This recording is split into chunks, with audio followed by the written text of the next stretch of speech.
ایک نظر ڈالتے ہیں حاصلات تعلم پر۔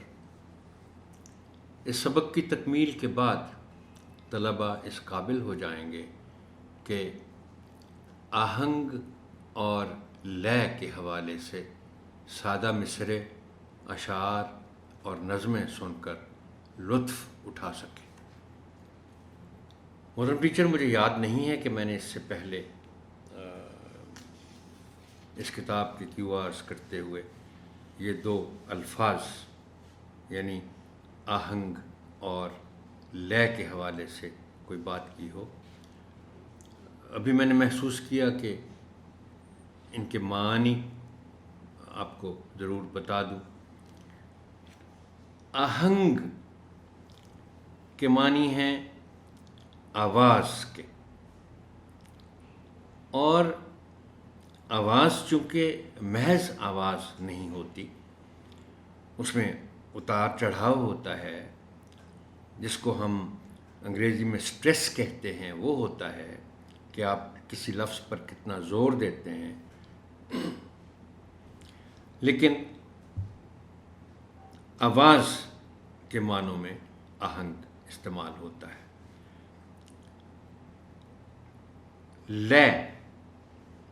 لے کے معنی اگرچہ لہجے کے بھی ہیں، لیکن یہ زیادہ قریب ہے سر کے،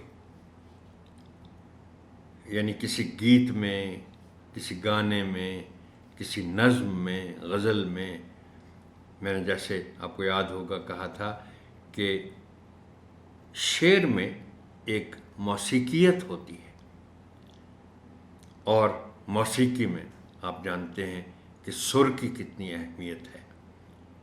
لہٰذا مصرعوں میں، اشعار میں اور نظموں میں آہنگ یعنی آواز یا کسی قدر لہجہ، اور پھر خاص طور پر لے یعنی سر کی بہت اہمیت ہے۔ خلاصہ اس بات کا یہ ہے کہ آپ کو شعر پڑھیں تو لگے کہ شعر پڑھا جا رہا ہے، اس کو نثر کی طرح نہ کہیں پڑھ دیا جائے۔ اور شعر پڑھنا بھی ایک فن ہے۔ آپ جتنا زیادہ مطالعہ کریں گے شاعری کا، اتنا ہی آپ کا آہنگ اور آپ کی لے بہتر ہوتی جائے گی۔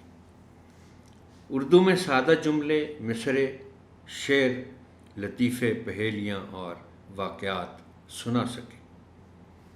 متن یا تصویر سے متعلق مشقی سوالات کے درست جوابات لکھ سکیں۔ مختصر نظمیں انفرادی طور پر اور مل کر ترنم سے پڑھ سکیں۔ یہ ضروری نہیں ہے کہ ہر بچے میں یہ صلاحیت ہو کہ وہ نظموں یا اشعار کو ترنم سے پڑھ سکیں، تاہم کوشش کی جا سکتی ہے۔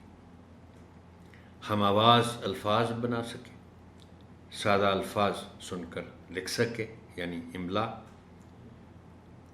امر و نہی کے سادہ جملے سن کر سمجھ سکیں۔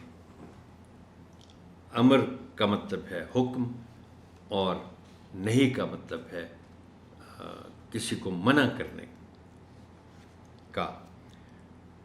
استاد کی مدد سے ماحول سے متعلق کسی عنوان پر 3 سے 5 جملے لکھ سکیں۔